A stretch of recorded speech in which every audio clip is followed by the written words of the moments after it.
মার্কিন president Donald ট্রাম্পের জারি করা H-1 ভিসার জন্য আরোপিত $1 লাখ ফি আইনসম্মত নয় বলে রায় দিয়েছে যুক্তরাষ্ট্রের একটি ফেডারেল আদালত। আদালত বলেছে এই ফি মূলত একটি কর হিসেবে বিবেচিত হয়, আর কংগ্রেসের অনুমোদন ছাড়া প্রেসিডেন্ট এককভাবে এমন কর আরোপ করতে পারেন না, জানাচ্ছেন সুব্রত চৌধুরী।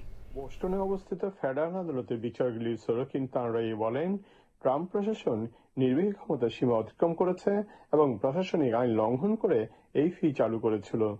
2025 সালে ঘোষিত এই নীতির আওতায় নতুন H-1B ভিসার জন্য নিয়োগকর্তাদের $1 লাখ অতিরিক্ত ফি দিতে হতো, যা পূর্বের খরচের তুলনায় বহুগুণ বেশি ছিল।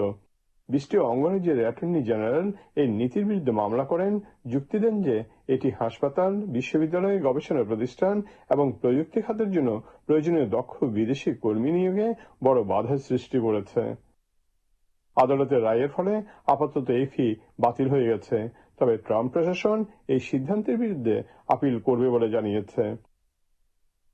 H-1B ভিসা কর্মসূচি যুক্তরাষ্ট্রে উচ্চ দক্ষতা সম্পন্ন বিদেশি পেশাজীবীদের, বিশেষ করে প্রযুক্তি, স্বাস্থ্যসেবা, শিক্ষা ও গবেষণা খাতে কাজ করার সুযোগ দেয়।